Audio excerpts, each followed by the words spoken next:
Hey there, students. Mrs. M here. I am just making this quick little video to wrap up our first and second unit um, and kind of give you the highlights of what we've done and then also some other reminders for our future units.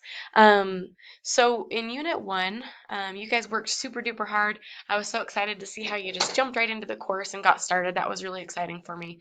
Um, in Unit 1, you took a knowledge inventory.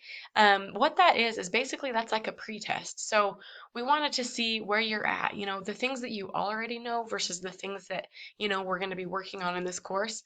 And then I wanted to let you know that you will take another knowledge inventory toward the end of the course. So we can kind of evaluate how well this course is doing and filling in those gaps and helping you learn more. And so that's just a little bit of background on what that is. And then in Unit 1, we did the discussion board, the Getting to Know You discussion board. Thank you so much for sharing and talking together and it was so fun for me to get to know you a little bit more and start up those conversations. So thank you so much for your hard work on that.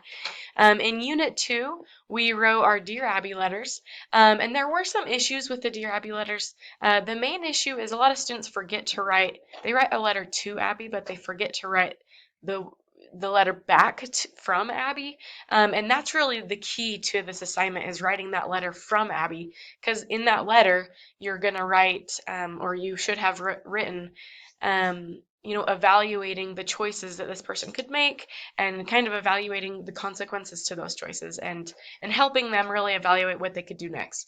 And I really hope that you can use this idea of the decision making process because I mean you have all sorts of decisions to make. You'll have those times when um, you're like something's got to give, something's got to change, and then at that point is when you kind of can evaluate that and then know how to move forward.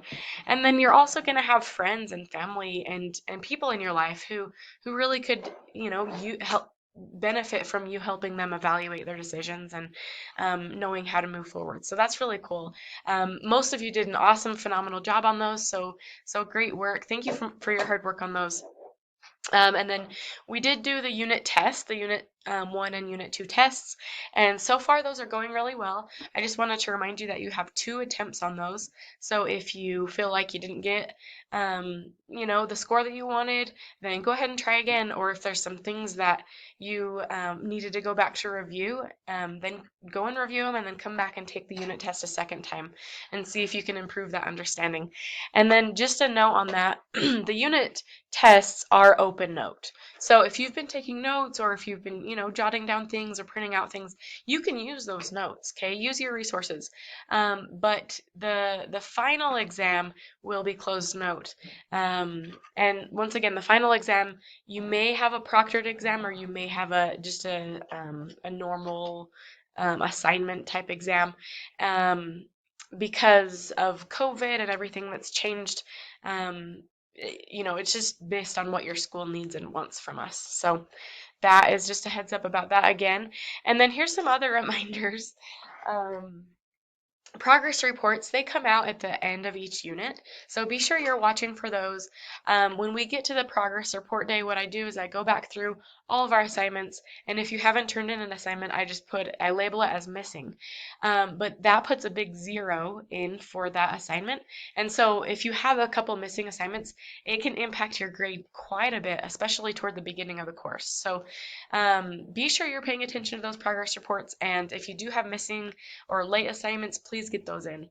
And then speaking of, my redo policy is pretty lenient. My late work policy is pretty lenient. Just a reminder, you can redo any of the assignments that you submit to me. The quizzes, they do have a limit for how many times you can take those, but the assignments you can redo them. So if you do it and realize you didn't do it quite right, or there's some other things you'd like to add, go ahead and turn it in again. And be sure and remind me, let me know if you've turned in something a second time so that I can go back and make sure it gets graded, because sometimes it gets hidden in the grade book. And then just a reminder, my late work policy, if it's within 2 units past the unit that it was, you can still turn it in for up to 100%. But if it is after those 2 units, then it only qualifies for up to 50%. So basically, by doing that, I really just want you guys to get your late work in soon after it's been due. sooner rather than later, but you'll get credit either way. And then just a heads up, here's what's coming up. We have Unit 3 next, Nutrition and Physical Fitness, and I'm super excited about that. And then there's a quick look at what we have coming up later on in the course. If you have any questions up to this point, please be sure and let me know, but I for sure want to just thank you for working so hard and making this class so awesome.